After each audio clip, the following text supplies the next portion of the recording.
Saudações fraternais a tantos quantos estiverem acompanhando esta nossa gravação, que será transmitida pelo canal A Fé Ortodoxa do nosso querido amigo professor Fernando, e nela estaremos dando sequência à gravação feita no dia anterior, ou seja, ontem, a respeito do arianismo e seus problemas, ou seja, a respeito do ensinamento diário e a sua tentativa de conciliar a unidade de Deus com a ideia de uma atribuição divina, o politeísmo, a unipersonalidade, a tripersonalidade, a substância, o que é geração, o que é criação, a eternidade, a coeternidade, todas estas coisas. Lembrando que no vídeo anterior fizemos uma observação que gostaríamos de enfatizar no início deste vídeo sobre os mistérios de nossa fé, que nós chamamos homologumena, serem caracterizados por uma posição de centralismo, ou por uma posição equilibrada, uma posição intermediária face às heresias, as quais poderiam ser definidas como expressões de uma radicalidade ou de extremismos. E gostaríamos, inclusive, de oferecer alguns exemplos deste extremismo que caracterizaria a maior parte das heresias, ou dessa radicalização diante do caráter centralista intermediário dos mistérios de fé. De um lado nós temos, por exemplo, o triteísmo, que é uma expressão politeísta, francamente politeísta. No outro extremo, no extremo oposto ao triteísmo, temos o unitarismo crasso, tá? Representado pelo sabelianismo ou modalismo, ou ainda por versões como o jeovismo ou o próprio arianismo.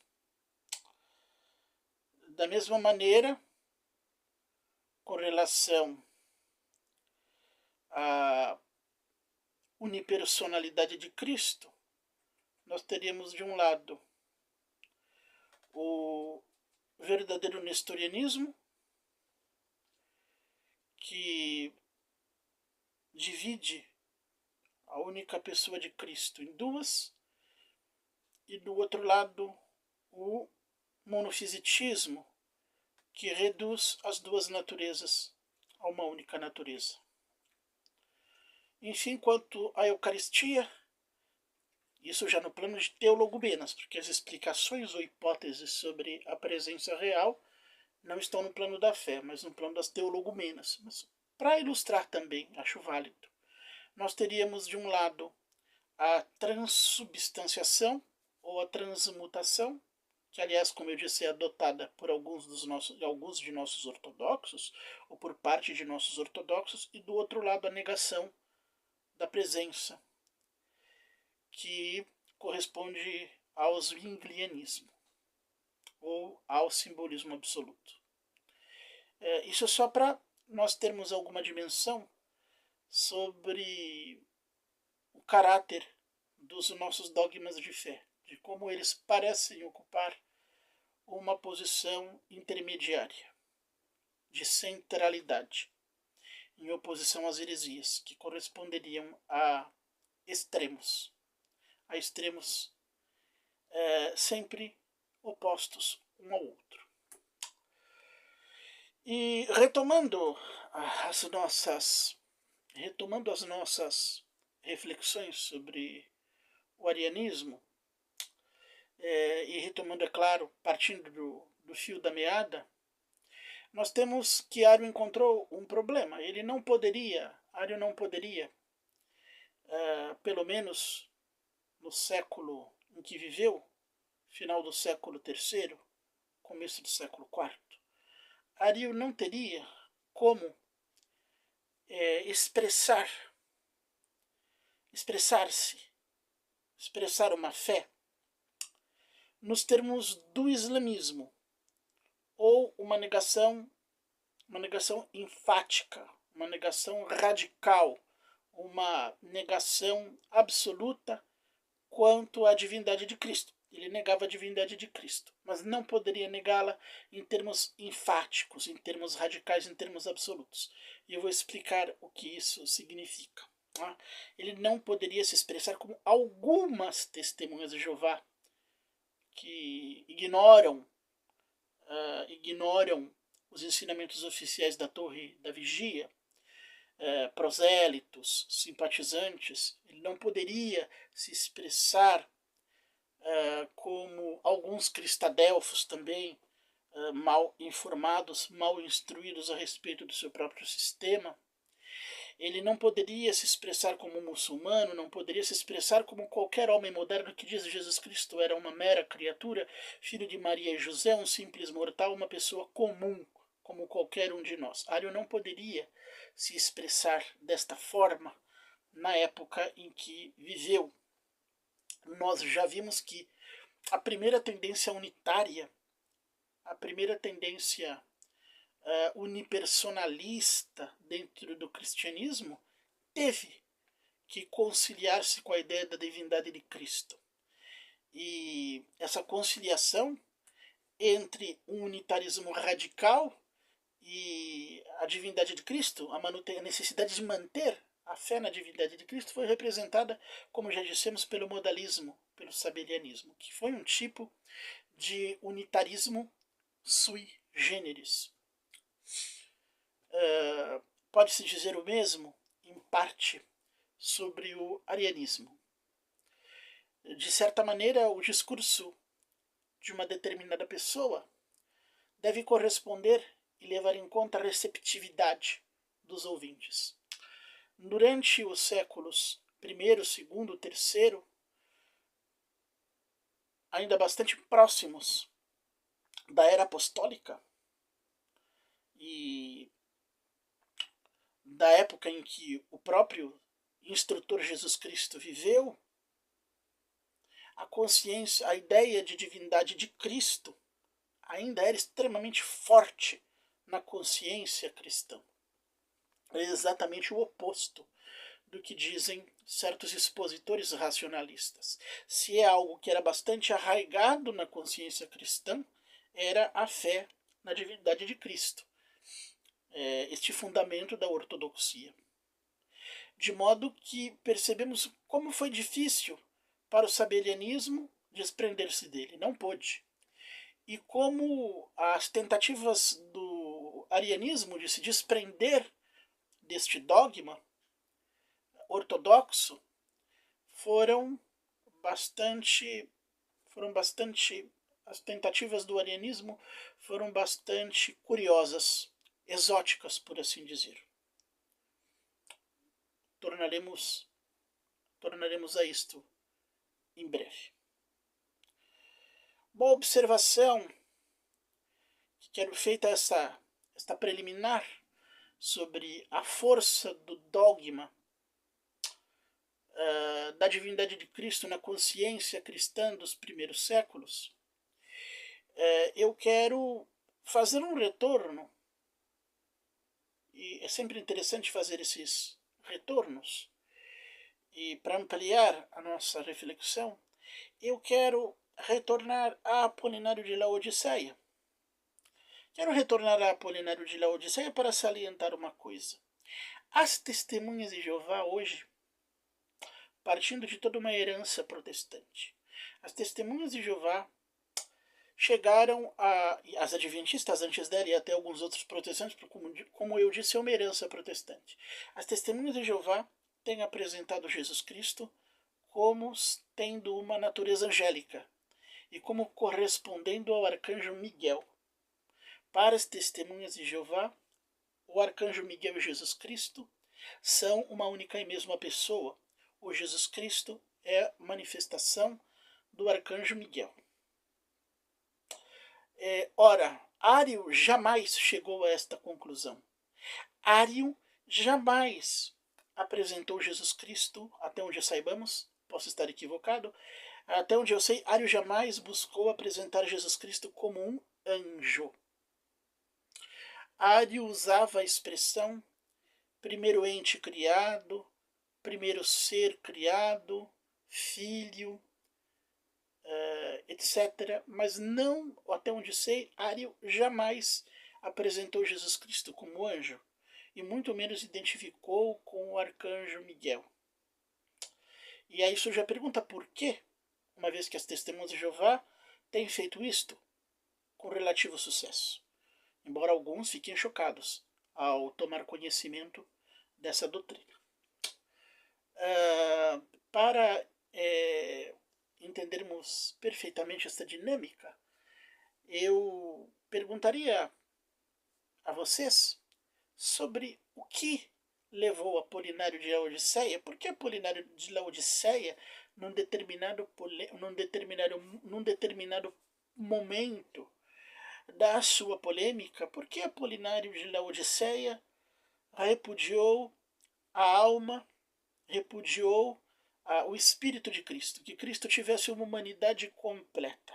Porque num determinado momento, Apolinário de Laodiceia passou a ensinar que a humanidade de Cristo era uma humanidade mutilada, uma humanidade incompleta, uma semi-humanidade. O que levou o Apolinário de Laodiceia a excluir da natureza de Cristo, da natureza humana de Cristo, uma alma ou um espírito. Por que Apolinário de Laodiceia chegou a este tipo de posicionamento? E eu respondo para vocês. Algumas teorias, algumas sugestões, algumas crenças sobre a alma ou o espírito de Jesus devem ter chocado profundamente Apolinário de Laodiceia. Quais eram estas crenças? Uma vez que disse para vocês que a ideia de que Jesus Cristo seja o arcanjo Miguel, que é uma doutrina ensinada pelas alguns adventistas primitivos e testemunhas de Jeová, é uma herança do protestantismo, com que nós nos deparamos já nos primeiros séculos da Reforma Protestante.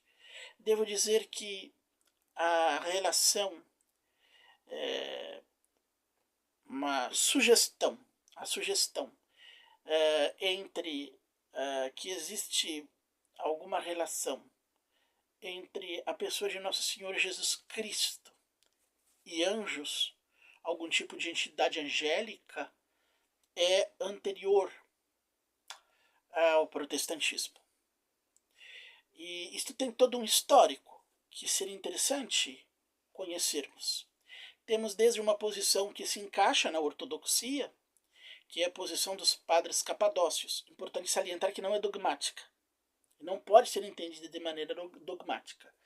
De fato, os padres capadócios, ao lerem e interpretarem o Antigo Testamento, eles chegaram à conclusão de que o anjo do Senhor, lá do Antigo Testamento, o famoso anjo do Senhor, que às vezes é apresentado como homem no Antigo Testamento, no Gênesis, é que esse anjo do Senhor, na verdade, seria a presença espiritual do Filho, uma presença de Jesus Cristo lá no Antigo Testamento.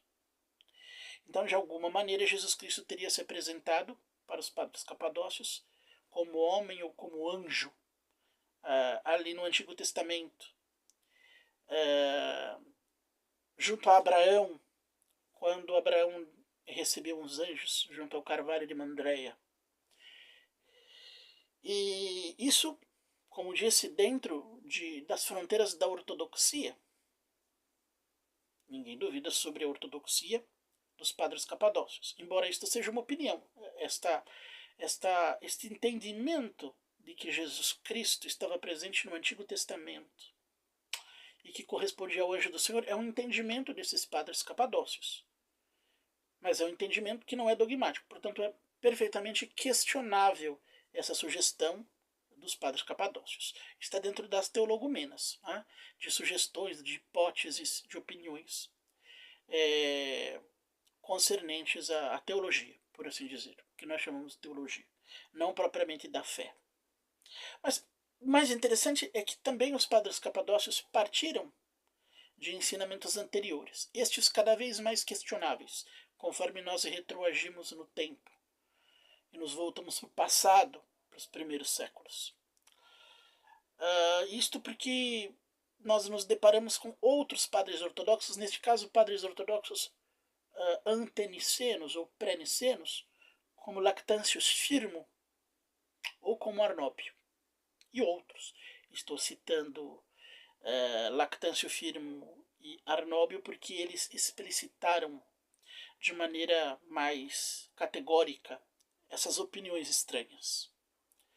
No caso de Lactâncio Firmus de Arnóbios, as posições chegam já nos limites da ortodoxia. Essas opiniões se tornam bastante temerárias, quase, diria eu, heréticas, embora ainda estejam nas fronteiras da ortodoxia. Que diziam Arnóbio e Lactâncio? Eles diziam que a alma ou espírito de Cristo correspondia a uma alma ou a um espírito pré-existente.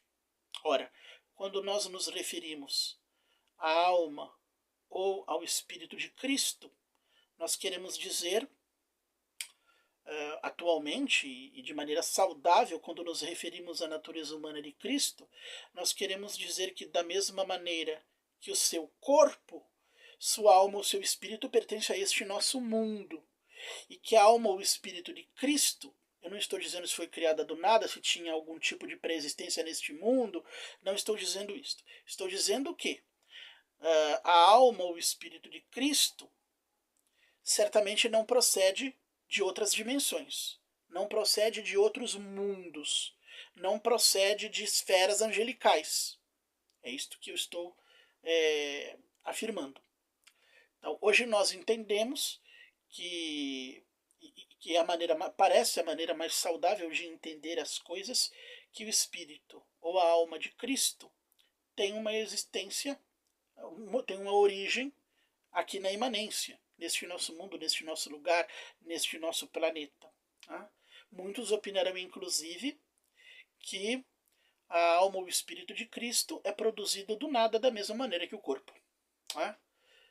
E, de fato, se constatamos que nossa alma, nosso espírito surgiu do nada por um decreto, tá? Por uma lei que o produz junto com o corpo, devemos atribuir isto a Cristo, porque ele é em tudo semelhante a nós, menos no pecado. Então, se tivéssemos certeza que nossa alma procede do nada, nosso espírito procede do nada, ele simplesmente surge junto com o corpo, deveríamos explicar da mesma maneira a origem do espírito ou da alma de Jesus, que faz parte da sua natureza humana, também teria surgido junto com o corpo, naturalmente, a partir do nada, sem qualquer pré-existência. Bem, mas o que nós queremos dizer nem é isto. O que queremos dizer é que o espírito ou a alma de Cristo surge neste nosso mundo, parte deste nosso mundo, e não de qualquer outro mundo, de qualquer outra dimensão, de qualquer outra esfera, como imaginavam este grupo representado por Arnóbio e por Lactâncio. Lactâncio descreve as coisas mais ou menos assim. A alma de Cristo, ou o Espírito de Cristo, é na verdade uma entidade angelical, pré-existente e angelical, procedente de uma outra esfera, procedente de um outro mundo, anterior à criação deste nosso mundo. E dizia Lactâncio, inclusive, que o Espírito ou a alma de Cristo era o ser, correspondia ao ser mais antigo dentre os seres criados.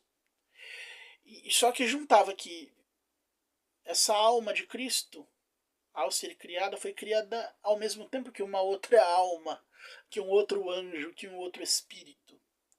Que também eram dois, na verdade, eram dois espíritos mais antigos.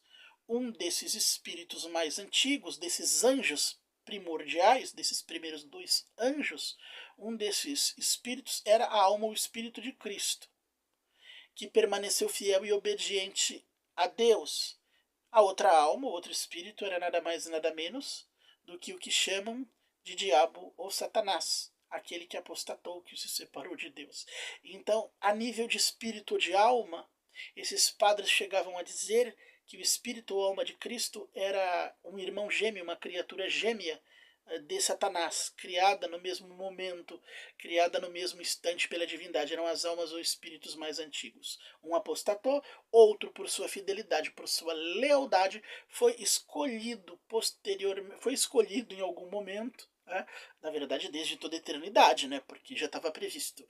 Foi escolhido desde toda a eternidade para animar a natureza, para animar o corpo de Cristo, para animar a natureza humana de Cristo. Então veja bem vocês onde chegam alguns padres ortodoxos com esta história de preexistência externa a este mundo, de preexistência da alma do Espírito de Cristo, de anjos e destas coisas todas.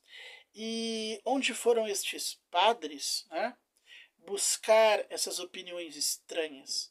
Eu sugiro que tais opiniões derivem da heresia gnóstica, onde de fato não apenas se dizia que a alma de Cristo era pré-existente, mas que a alma de Cristo era mais antiga, que correspondia não a um anjo, mas a diversos anjos, diversas escalas de seres. Quando Jesus Cristo, quando Jesus Cristo desceu como divindade do plano superior, do plano espiritual, ele já associou a si esta alma pré-existente e junto com esta alma pré-existente, Jesus se foi associando, a divindade se foi associando a esta alma pré-existente, foi assumindo diversas formas de seres dentro de uma estrutura hierárquica. Então foi o nosso Jesus passando por diversas formas, assumindo diversas formas, se transformou em serafim, querubim, ofanim, etc, etc, etc, etc. Passou por todas essas ordens de emanações, por estas ordens de anjos, assumindo cada uma delas e, entre aspas, redimindo cada uma delas até chegar aqui na nossa terra e unir-se, se é que se uniu a um corpo físico. Na verdade, uniu-se a um corpo aparente, né? E se tornou completa.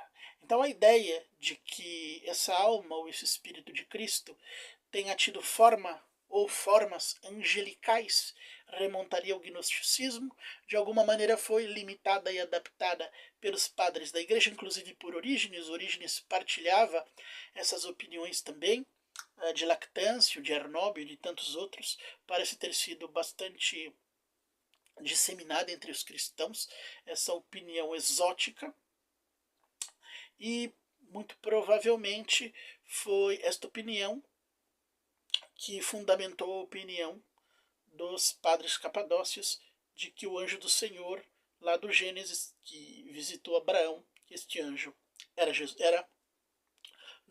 correspondia a nosso Senhor Jesus Cristo.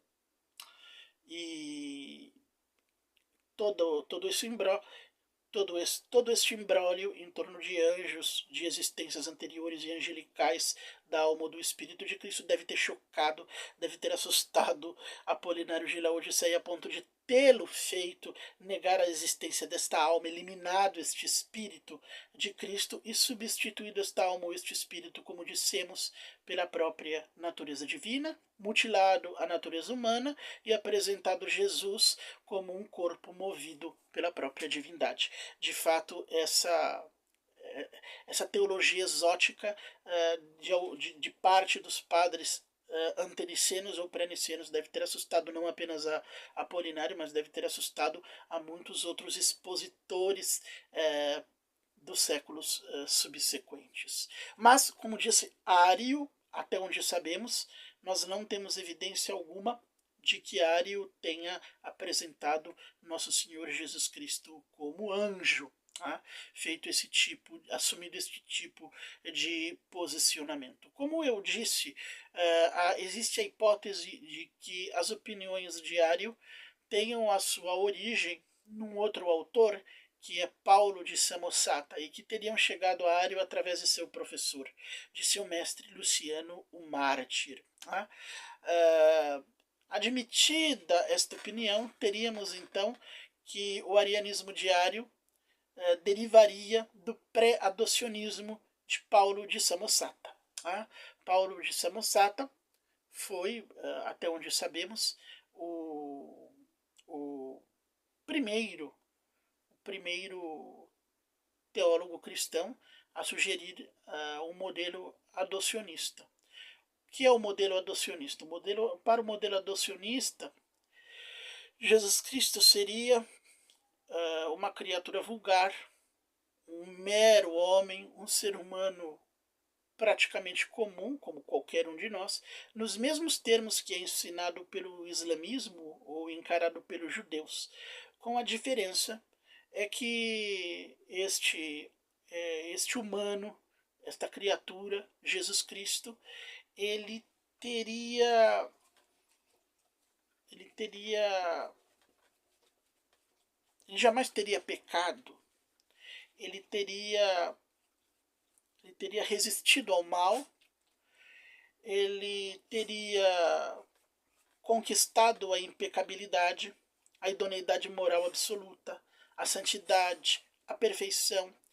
E por ser obediente aos princípios éticos, por ser obediente à moralidade divina, Deus, o Pai ingênito, o único Deus verdadeiro, eterno, incriado, Deus teria amado de tal maneira este humano Jesus, devido ao seu caráter ético, à sua idoneidade moral, à sua santidade, à sua à sua virtude, a aquisição de virtude perfeita, impecabilidade, esse Deus teria amado de tal maneira a criatura Jesus, humano Jesus, que para recompensar este humano, Deus conferiu-lhe uma união hipostática, muito semelhante à união hipostática que nós atribuímos ao nascimento de Cristo. Essa união hipostática teria sido merecida pelo humano Jesus e ocorrido depois, no final da sua vida.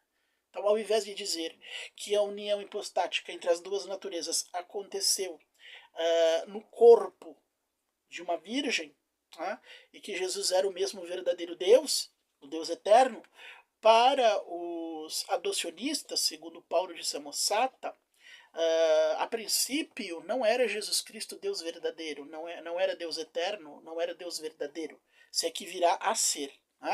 Isto é outra coisa. Mas, num determinado momento, o Deus verdadeiro, o Pai ingênito, ele amou Jesus Cristo, amou a criatura, o homem Jesus Cristo, devido à sua santidade, e o Pai decidiu se unir a ele hipostaticamente. Então, Jesus Cristo, na verdade, para os adocionistas, é um homem virtuoso, é um homem santo, um homem impecável, que se torna Deus, que conquista de alguma maneira no nível, na intensidade máxima, se é que eu posso assim dizer, em máxima intensidade, ele conquista o amor de Deus, do Pai. Então o Pai o adota como filho.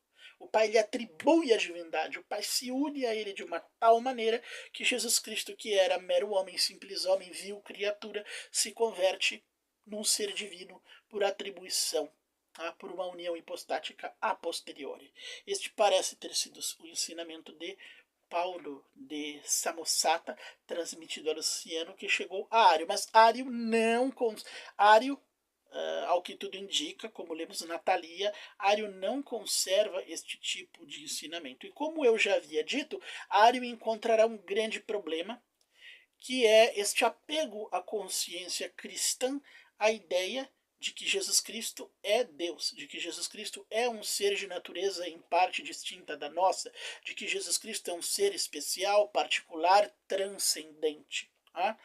E não uma mera criatura, um mero homem. Ario percebe que isso está arraigado na consciência da igreja. Tá?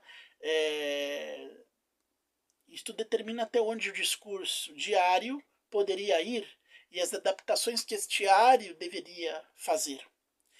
E mesmo porque para conquistar inclusive para conquistar aderentes, tá? Para que o seu anúncio tivesse algum sucesso.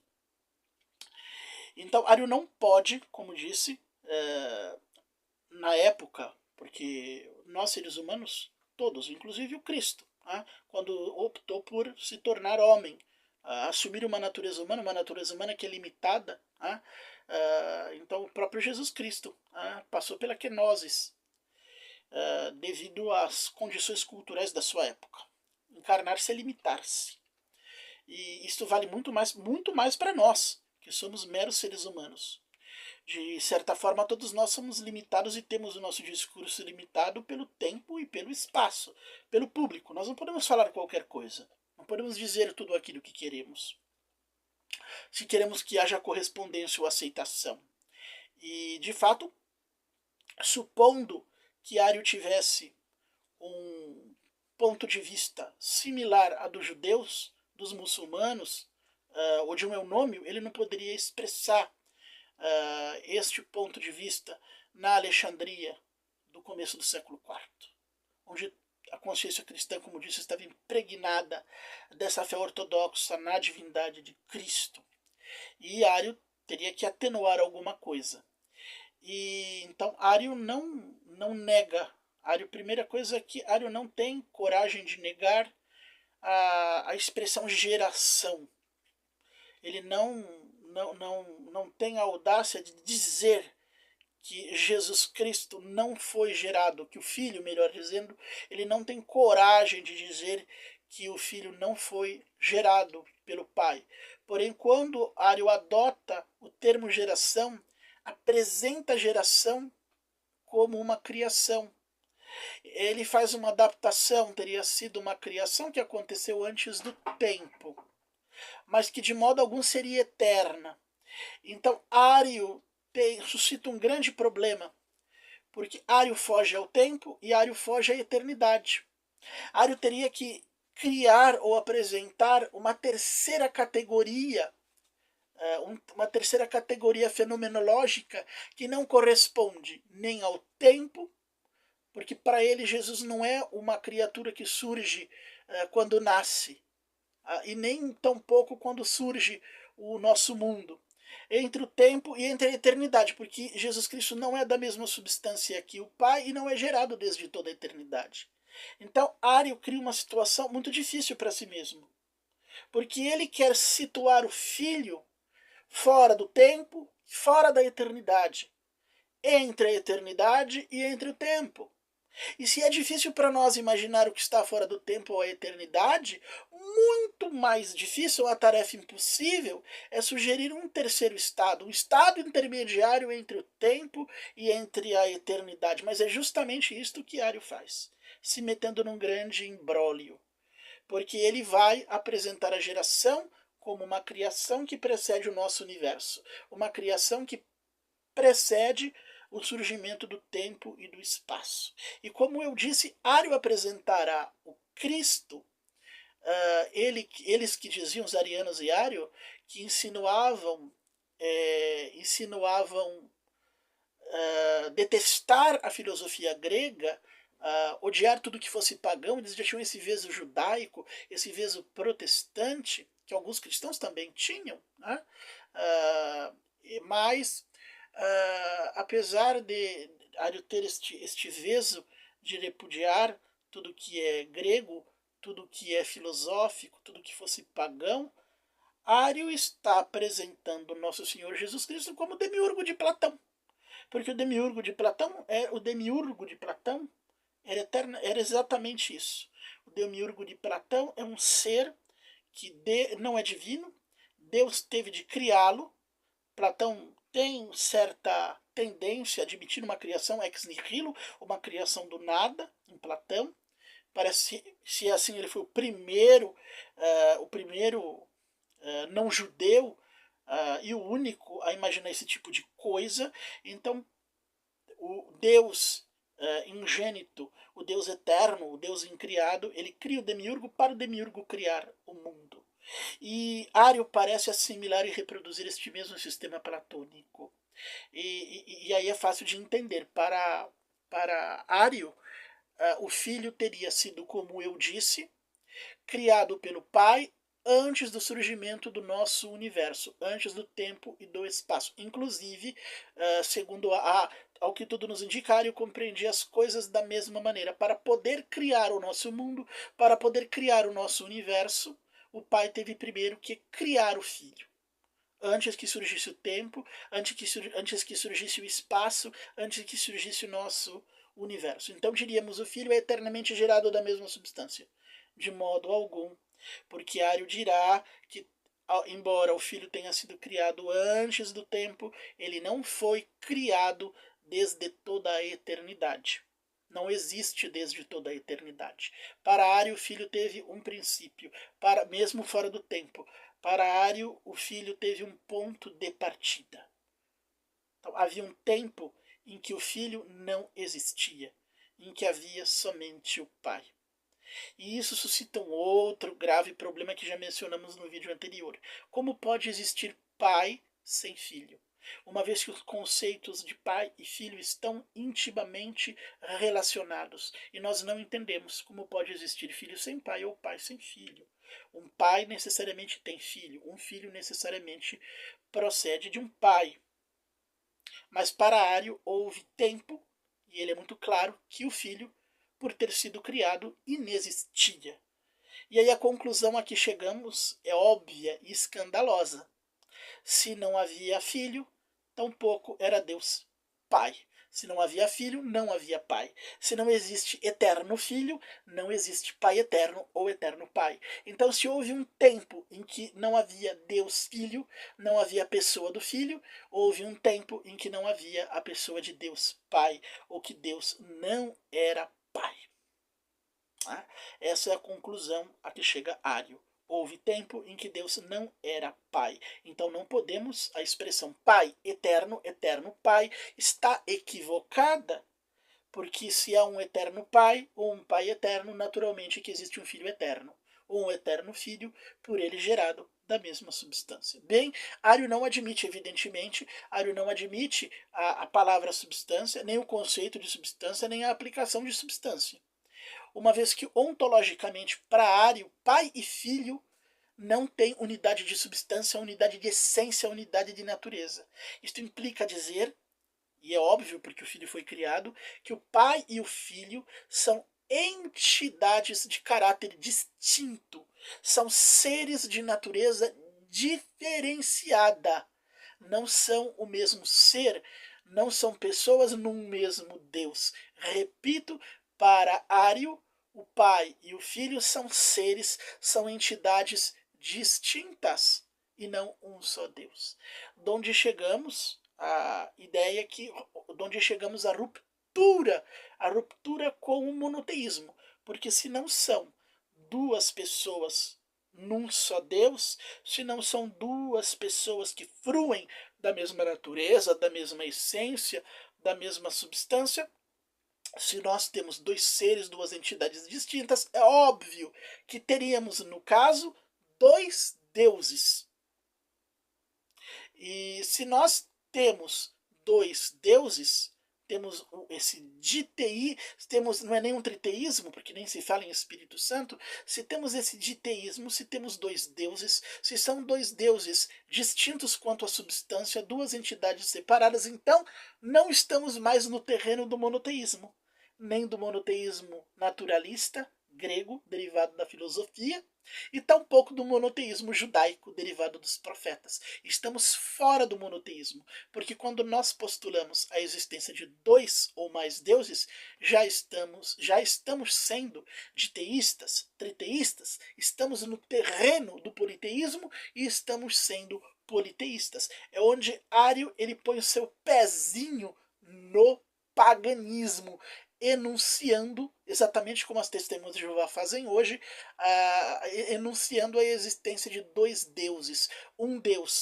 Eterno, um Deus eterno, incriado e todo-poderoso, que é o Deus ingênito, o Pai, incriado, eterno e todo-poderoso, e um outro Deus, um Deus criado, um Deus temporal e um Deus forte, como dizem.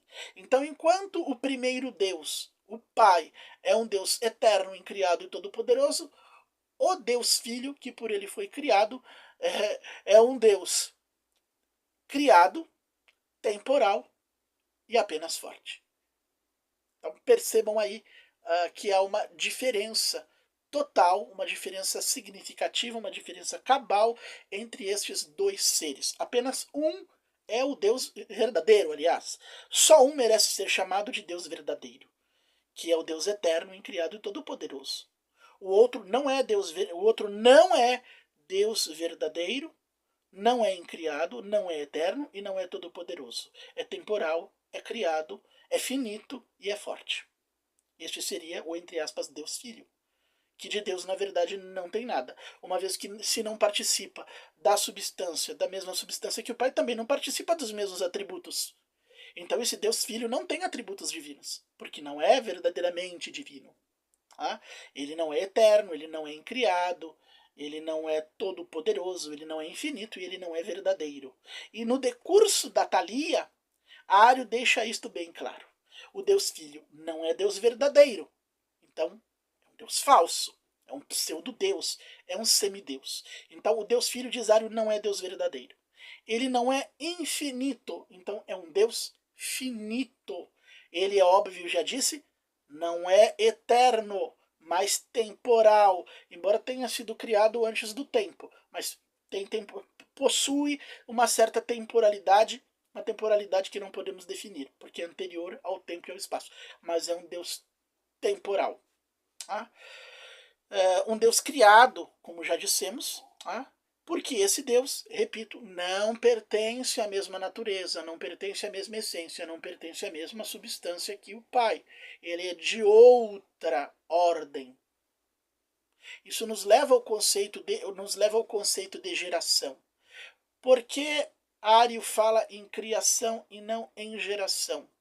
Porque a geração, prestem bem atenção e marquem isto, o conceito de geração sempre está relacionado à transmissão da essência, à transmissão da substância, à transmissão da natureza. Gerar é comunicar a mesma natureza. Eu só posso gerar quando comunico a mesma natureza. Por isso, quando o ato de um humano como eu, ao gerar um filho, é a esse filho comunicar a minha natureza. Qual é a minha natureza? A natureza humana. Qual é a minha essência? A essência humana. Quando eu gero um outro ser, eu gero um humano como eu. Porque eu comunico a substância humana. Porque eu comunico a natureza humana. Porque eu transfiro para este filho, comunico a ele a mesma natureza que possuo, que é humana. Então, gerar é transmitir a mesma natureza. Por isso, quando falamos que o filho foi gerado pelo pai, quando dizemos que o filho, falamos numa geração por parte do pai. Tá?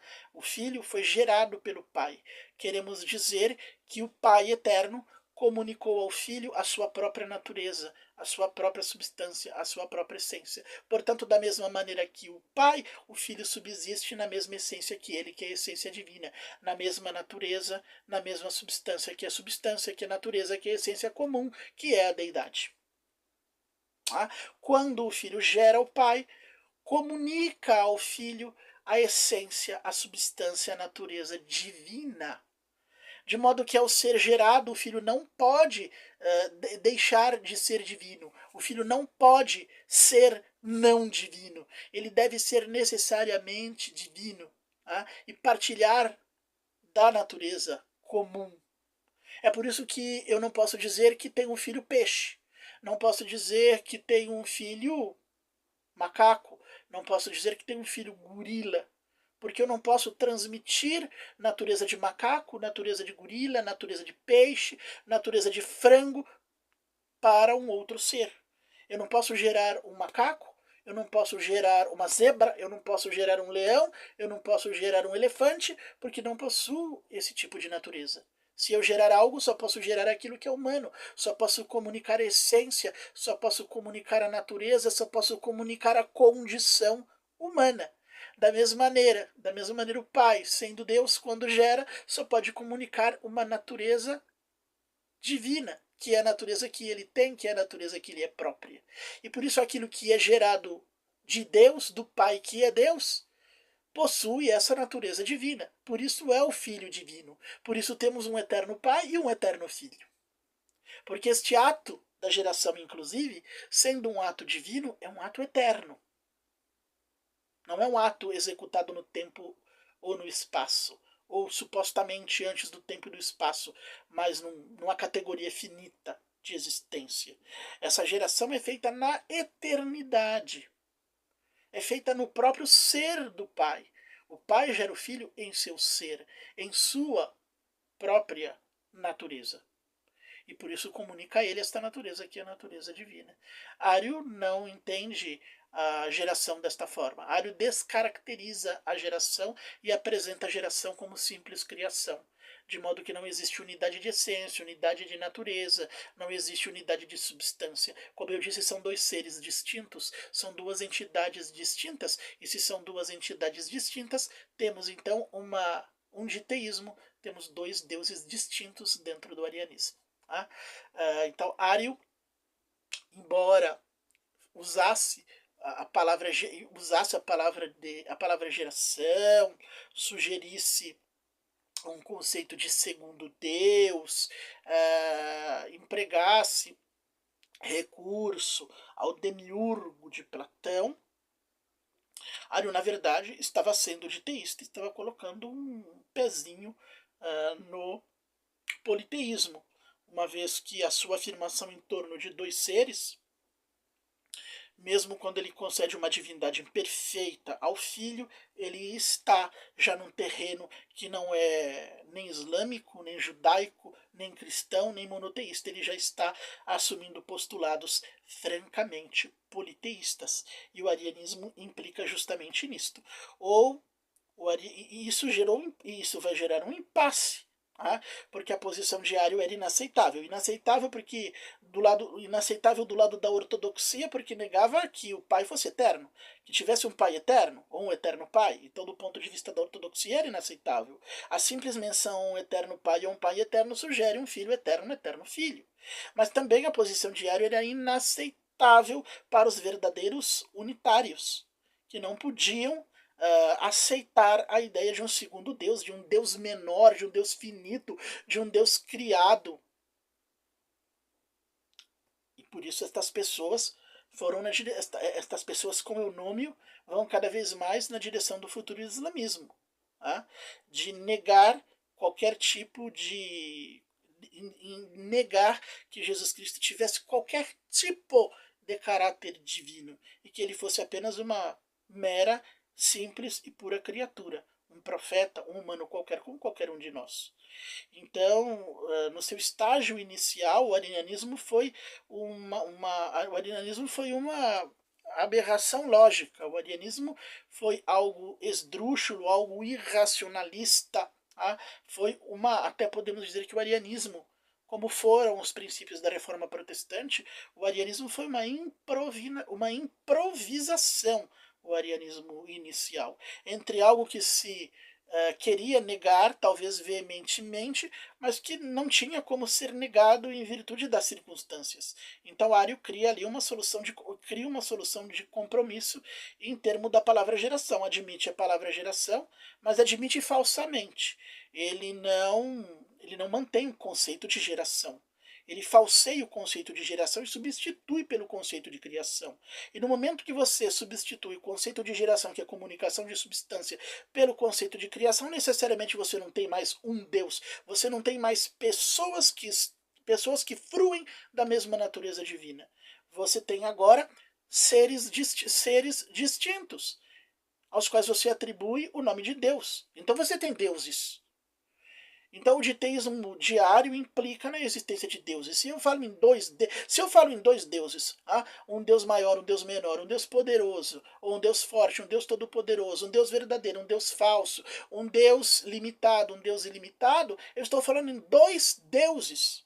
E se eu estou falando em dois deuses, não estou mais no plano do monoteísmo, não há monoteísmo. Se eu estou falando em dois deuses, na verdade eu passei para o plano do politeísmo. Se eu estou falando em se eu estou falando em meio-deuses, se eu estou falando em semideuses, então eu já não estou no plano do monoteísmo, eu estou no plano do politeísmo, eu estou no plano do paganismo. E parece que tudo indica que Ário chegou a estas conclusões e que ele aderiu de fato à visão pagã e politeísta ou diteísta, afirmando a existência de dois deuses distintos, de dois deuses diferenciados, de um Deus Pai e de um Deus Filho criado por ele antes do tempo, mas que não tem identidade de essência com ele, que de fato são seres, são entidades diferenciadas, são entidades distintas.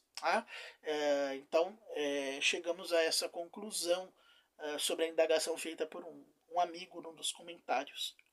E, portanto, na verdade, se nós analisarmos a partir da Thalia, se nós analisarmos os ensinamentos diários, nós percebemos com prístina claridade, nós percebemos que ele negava a divindade de Jesus, que ele negava a divindade de Cristo. No momento em que ele nega a geração, a comunicação e a unidade de substâncias, ele está afirmando dois deuses, e necessariamente um Deus verdadeiro, um Deus falso, um Deus infinito, um Deus finito, um Deus todo-poderoso, um Deus poderoso, um Deus que conhece a si mesmo, outro Deus que não conhece nem o Pai. Ele diz que o Filho não conhece o Pai e que o Filho não conhece nem mesmo a si próprio. Está lá na Thalia.